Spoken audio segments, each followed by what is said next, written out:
So hello guys, this is Navdeep here. This is my another lecture on World History series. And in this lecture, we would be completing the topic of unification of Italy. In the last video lecture, we saw how German-speaking people were unified. Okay, how German-speaking people were unified. The attempt to unify them completed in 1871 with the defeat of France in Franco-Prussian War. But there are certain factors that we need to check here. Simultaneously, when this was going on, the German unification was going on parallelly. Unification of Italy was also in the race. Okay, but here we see that once Germany defeated, Prussia defeated France under Napoleon III, which was under Napoleon III, it laid very harsh terms. Okay, it laid very harsh terms, including demilitarization of the Rhine Valley, that there will be complete demilitarization by France in the Rhine Valley. The Alsace-Lorraine, the region that was rich in minerals, was given to the Prussian, which fueled Prussian Industrial Revolution for the coming time. Okay. Also, we see that the Napoleon III was overthrown, a complete republic was formed in the France. But still, the France sees it as a humiliating. The Treaty of Paris that happened at that time as very humiliating. I I think I told you at that time that the same treaty was repeated after 50 years, but this time it was imposed by France on the Germany with the same conditions. Okay, so the tables turned at that time. And now, if we see the Italian-speaking people through a rough map, if I want to tell you, so they were the top region. Okay. It had mainly it had two main regions. One was Lombardy and other was Venetia. Lombardy and Venetia.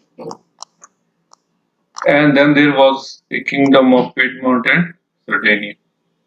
Piedmont and Sardinian kingdom. Okay.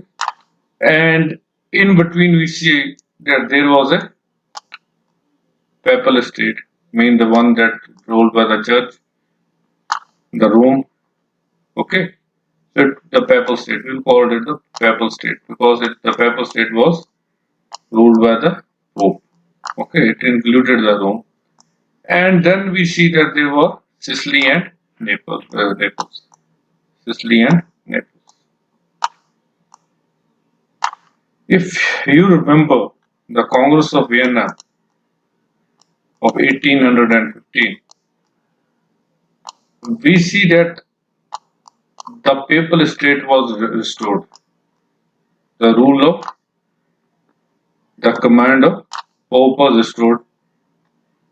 It was a Napoleon who had ended this papal state rule. But Congress of Vienna 1815 restored. Lombardy and Venetia were given to Austria under the same Congress of Vienna. And Austria imposed as a leader, as a we can say as a next in line supreme states in Europe, next to the Britain. Okay. And this Sicily and Naples, though both were originally ruled by the Bourbon dynasty,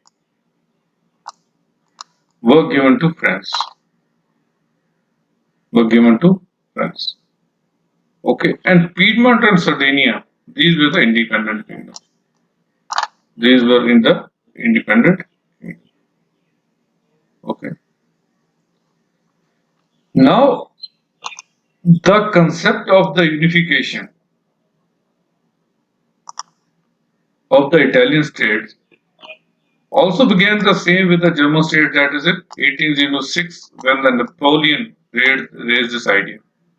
So it was the Napoleon also.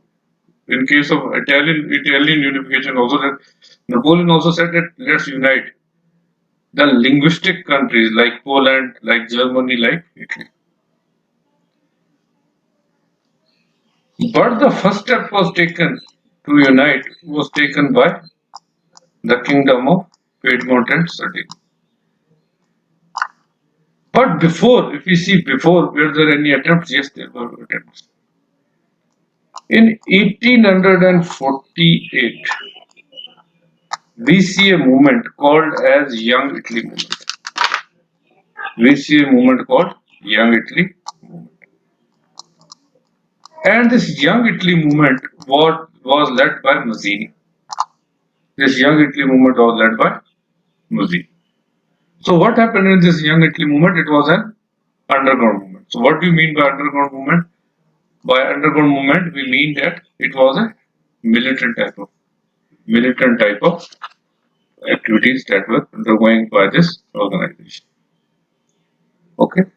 So who was the main person? The first person that comes to your mind who took this attempt was Mazzini.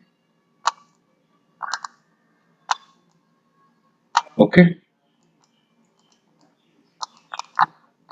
Okay. But Mazzini wanted one thing. Mazzini didn't want it to be under any monarchy. Mazzini wanted that the Lombardy and Venetia should be united,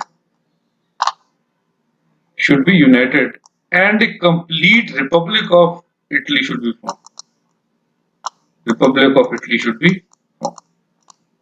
So Mazzini wanted to separate Lombardy and Venetia from Austria, this region that we see here. Okay. So you want to separate this from Austria. Okay. But Austria, as I told you, at that time was very powerful. Okay. It had modernized its military. Its military spending had increased drastically. So what happened is that Mazzini's movement is suppressed. Austria suppressed Mazzini's movement. Then once this movement is suppressed, what happens to the Mazzini? Mazzini is sent to exile. Mazzini is sent to exile. Okay. So this movement is suppressed there. But there was many workers of this young Italy. One of them was Gallipoli. It is said that when this suppression of this movement was taking place in Lombardy and Venetia, there was a person called as Garibaldi who escaped to Sicily and Naples. So Garibaldi. So the second person that you have just heard now is Garibaldi. Garibaldi. Okay. So till now you have heard about two personalities. One was Mazzini, another was Garibaldi. Okay. Now what happens? During the same time, Piedmont and Sardinia was ruled by a new king called as Victor Emmanuel II. King Victor Emmanuel II. In 1898,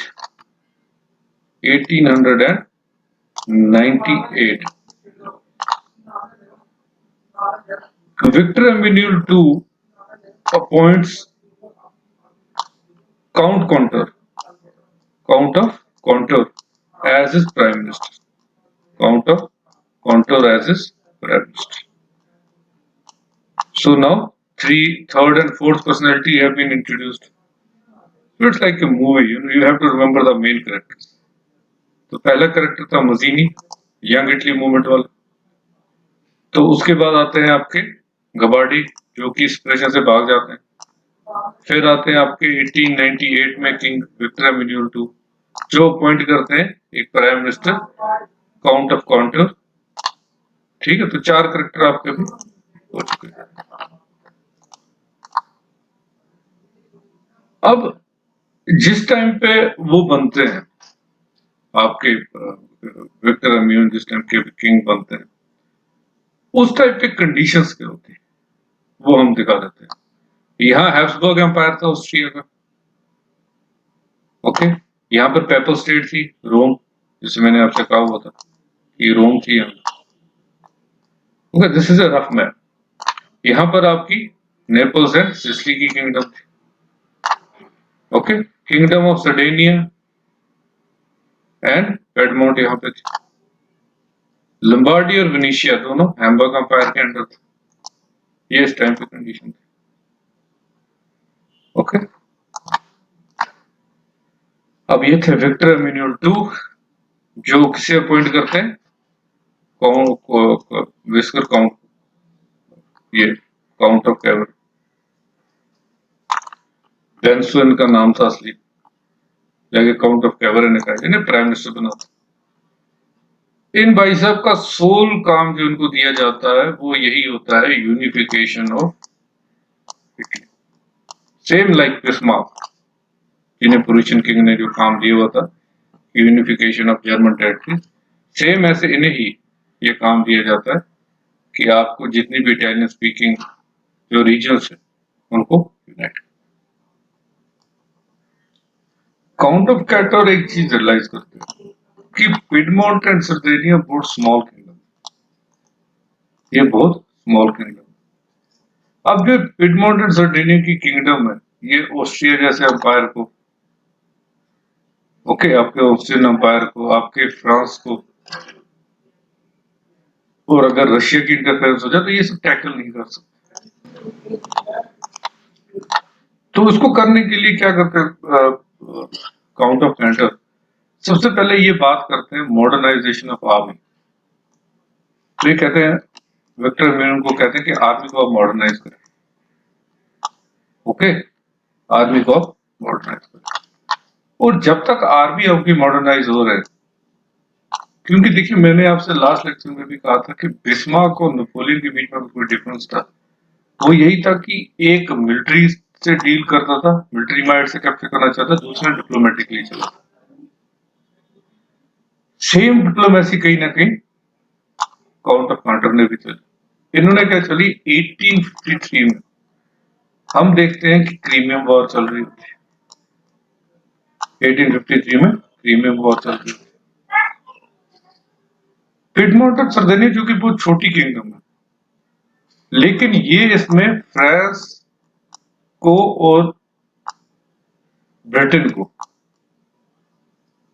support करने की बात करते थे, okay. तो क्या कहते हैं कि ये मैं फ्रांस और ब्रिटेन को सपोर्ट करते थे, कि खुद की आर्मी इतनी बड़ी है नहीं, लेकिन सपोर्ट करने का मतलब ये था कि डिप्लोमेटिकली आप इनके साथ खड़े, ओके। 1858 में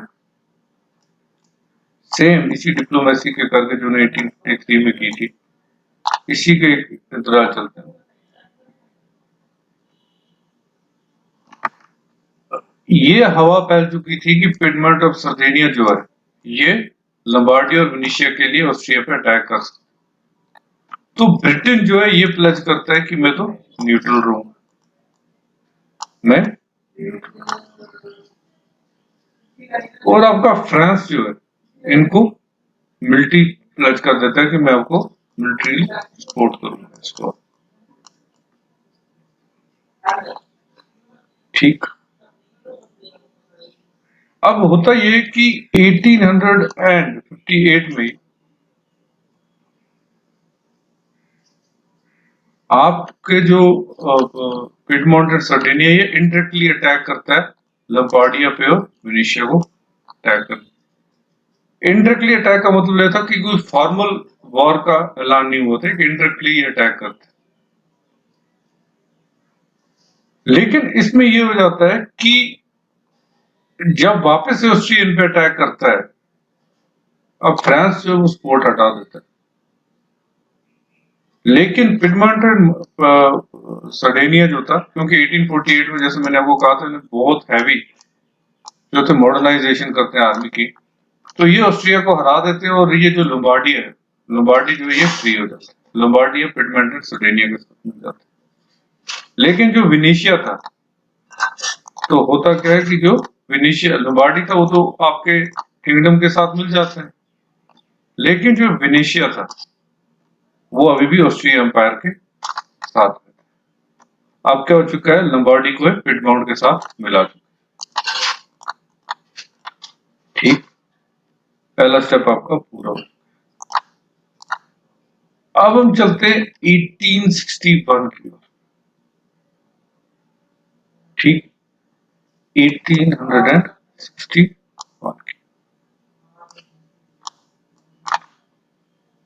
1861 में क्या होता, मैं आपसे जैसे पहले भी कहा था कि जो मजीनी की यंग इटली मूवमेंट थी उसको सप्रेस करने के लिए ऑस्ट्रिया ने अटैक किया था।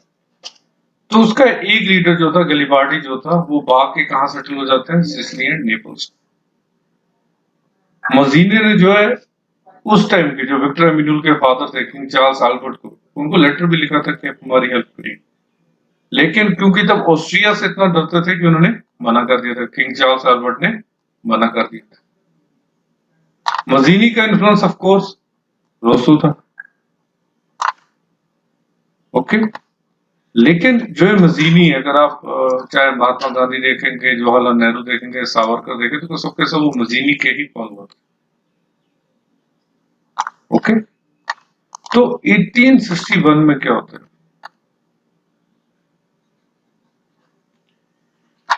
1861 में गैलिपार्डी जो है एक्टिव हो जाता है सिसिली एंड नेपल्स। उससे पहले हम अगर मजीनी का देख लें तो जो स्लोगन था यंग इटली का वो था यूनियन स्ट्रेंथ एंड लिबर्टी।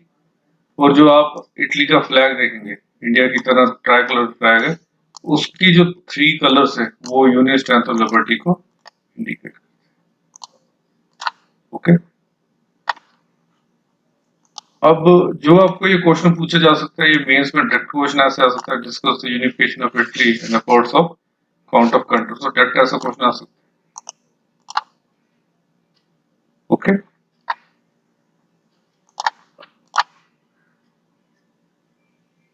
अब होता क्या है, अब 1861 में वो वहां पे गले पार्टी एक्टिव हो जाती है, ओके।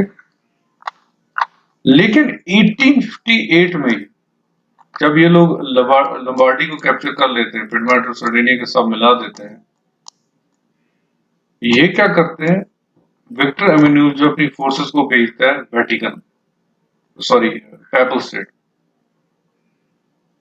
ओके। जब यहां पे इसको भेजता है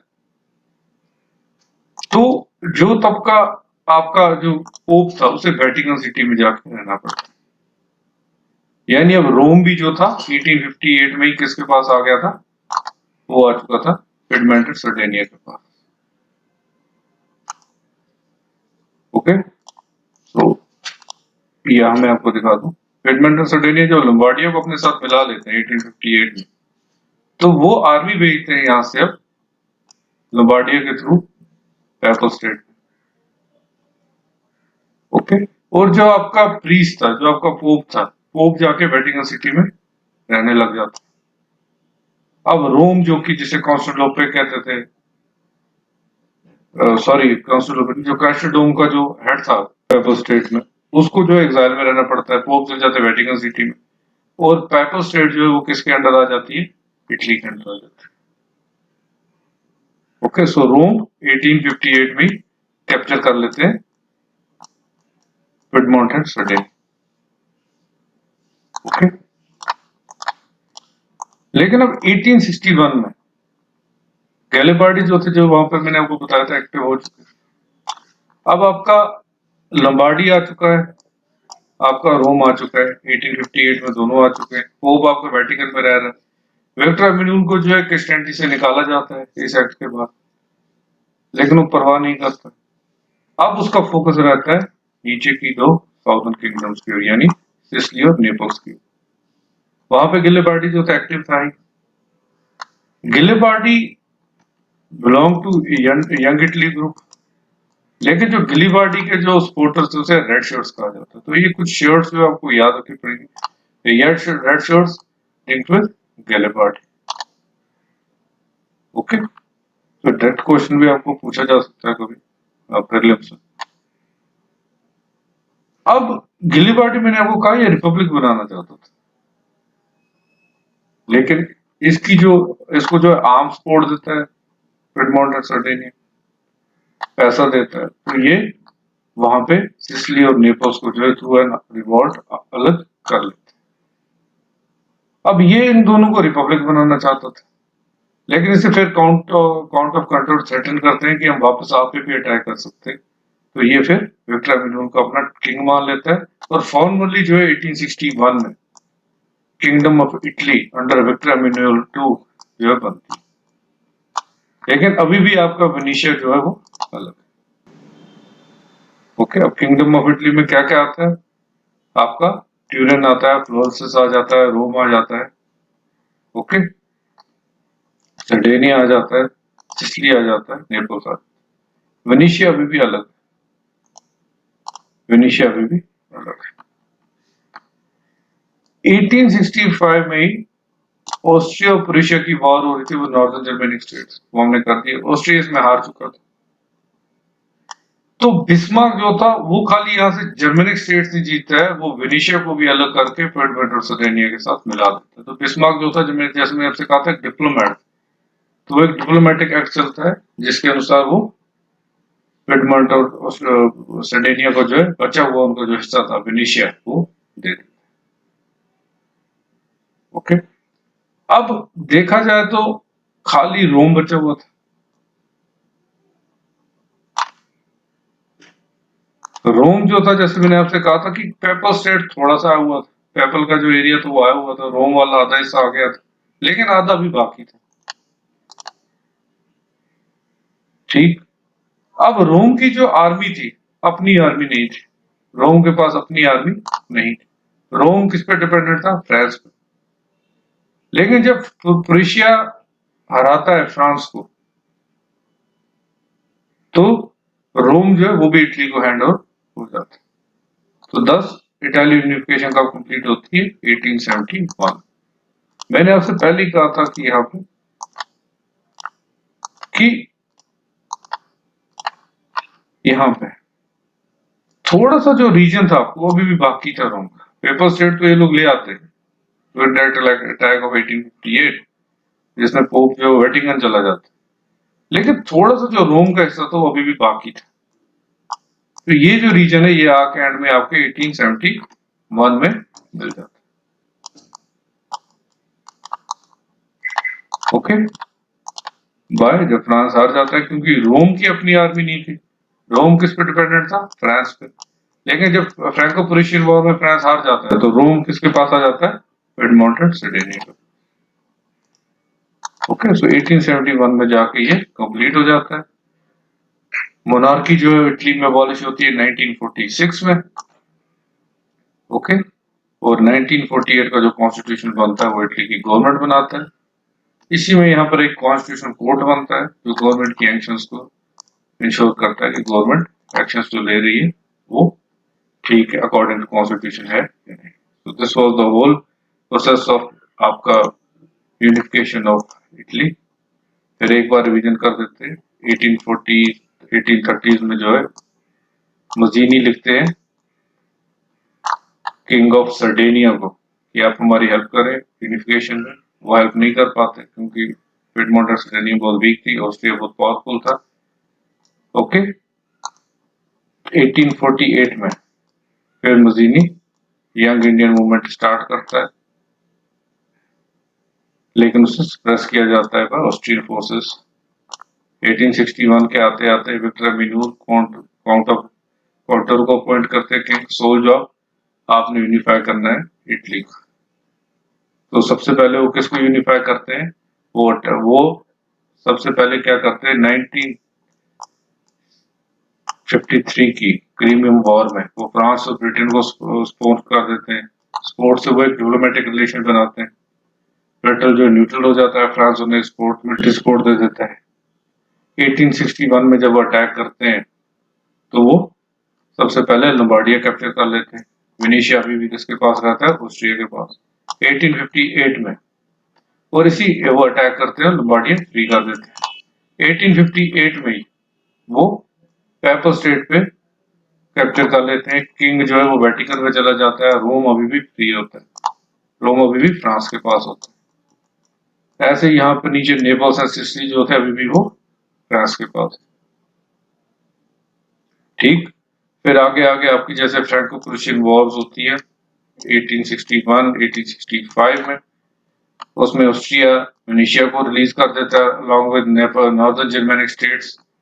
आपका फ्रांस जो था वो हार के यहाँ से रोम छोड़ देता है, और जो आपका गैलीपार्डी था, गैलीपार्डी जो है आपका सिसिली और नेपल्स को फ्री करवा लेता है और वैसे पिडमोंट और सर्डिनिया के साथ जोड़ देता है। तो this is how unification of Italy happens, और वो कैसे कंप्लीट होती है। Okay, so this was all about unification of Italy.